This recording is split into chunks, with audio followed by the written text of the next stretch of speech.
കോതമംഗലം രൂപതയുടെ മുൻ അധ്യക്ഷൻ മാർ ജോർജ് പുന്നക്കോട്ടിൽ പിതാവിനെതിരെ വനം വകുപ്പ് ഒരു കള്ളക്കേസ് രജിസ്റ്റർ ചെയ്തിരിക്കുകയാണ്.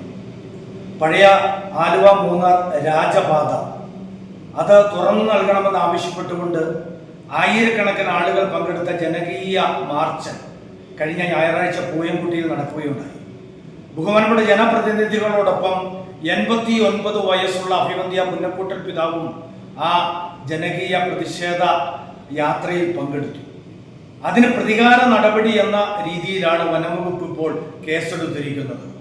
വളരെ പ്രതിഷേധാർഹമാണ്.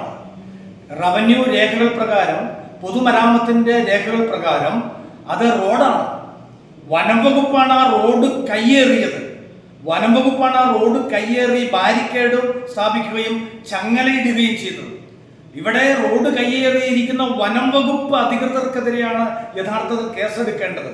പക്ഷേ ജനങ്ങളുടെ പക്ഷത്തു നിന്നുകൊണ്ട് ജനങ്ങളുടെ ആവശ്യത്തിന് വേണ്ടി ധീരമായ ഒരു സമരത്തിന് നേതൃത്വം നൽകിയ അഭിവന്ദ്യ പിതാവിനെതിരെ കേസെടുത്താൽ ഈ സമരം അങ്ങ് തീർന്നു പോകുമെന്ന് വനംവകുപ്പ് അധികൃതർ കരുതാൻ പാടില്ല. ഞങ്ങൾ സൂചിപ്പിക്കുന്നത് 40 വർഷങ്ങൾക്ക് മുൻപ് അഭിവന്ദ്യ പിതാവ് ഈ വഴിയിലൂടെ വാഹനത്തിൽ യാത്ര ചെയ്തിട്ടുണ്ട്. ആയിരക്കണക്കിന് ആളുകൾ ഉപയോഗിച്ചിരുന്ന റോഡാണിത്.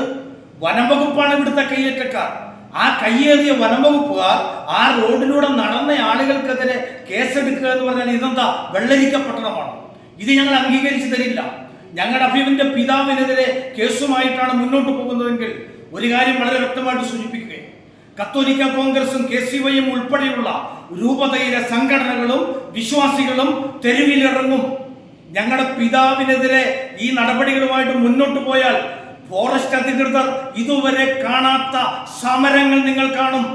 ഞങ്ങളുടെ അനുമതിയോടെ മാത്രമേ നിങ്ങൾ നിങ്ങളുടെ ഓഫീസിൽ നിന്ന് പുറത്തിറങ്ങുകയുള്ളൂ. യാതൊരു സംശയവും വേണ്ട. ഈ തീക്കളി ഇവിടെ അവസാനിപ്പിക്കണം. തീക്കട്ട കൊണ്ട്, തീക്കൊള്ളി കൊണ്ട് തലചൊറിയുന്ന നെറികെട്ട പരിപാടി വനംവകുപ്പുകാർ അവസാനിപ്പിക്കുന്നതാണ് നല്ലത്. അല്ലെങ്കിൽ ഇതിനെതിരെ അതിശക്തമായ സമര പരിപാടികളുമായിട്ട് വിശ്വാസ സമൂഹവും കത്തോലിക്ക കോൺഗ്രസ് ഉൾപ്പെടെയുള്ള സംഘടനകളും തെരുവിലിറങ്ങും എന്നുള്ള കാര്യം വളരെ വ്യക്തമായിട്ട് ഞങ്ങൾ സൂചിപ്പിക്കുകയാണ്.